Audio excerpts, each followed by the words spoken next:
Hey, everybody. It is Friday, December 9th, 2022. I can't believe how fast this year's coming to an end.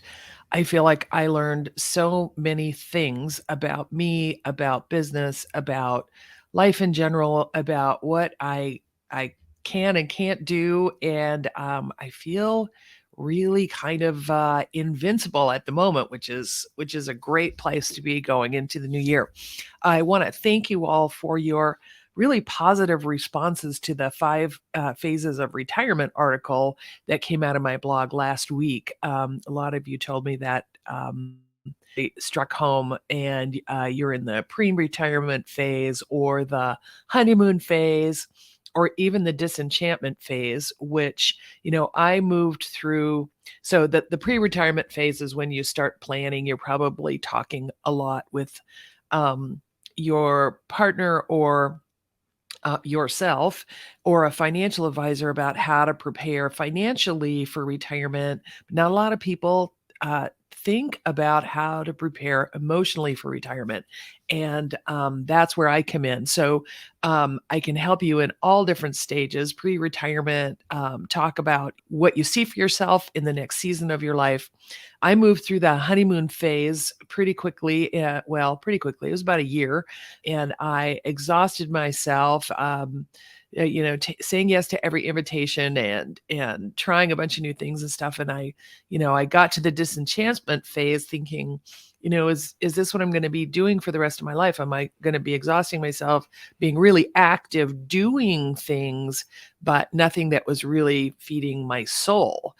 I was staying super busy, but none of it was very satisfying. So I just wanted to tell you that next year we're going to go into each of these phases. Every month we're going to take a different phase for the first 5 months. So we're going to be talking about pre-retirement in January. We're going to be talking about the honeymoon phase in February, the disenchantment phase in March, and then the repurposing phase, reorientation, and finding your best self. So my new friend Valine Miller calls it retire and rewire. And I love that. She said I could use that phrase. So I'm excited about it. The reorientation and finding your best self is really that rewiring of your expectations for yourself and what it is that you want to do. And then the fifth phase in my blog was about stability.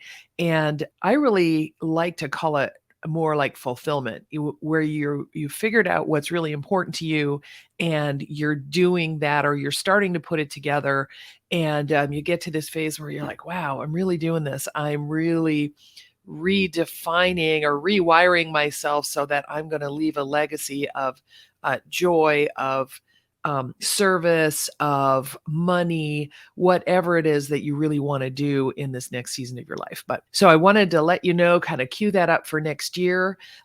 We also have a series about the 7 types of courage.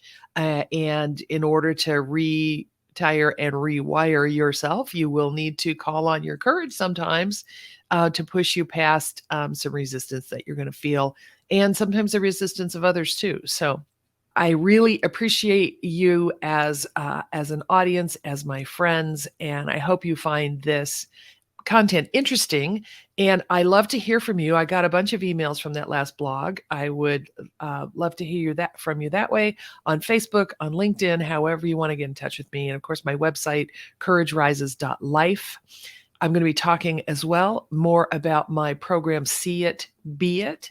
And that's all about retiring and rewiring. So have a great weekend. It's coming up on the Christmas holiday, and I know I'm going to be celebrating that with family and friends, and I hope you are as well. I know that Christmas can be a tough time for people who don't have family or have lost someone this year, and my heart goes out to you, and many prayers and blessings of the season to you. Okay, we will talk again next week, either live via video or on my blog. And I thank you for listening.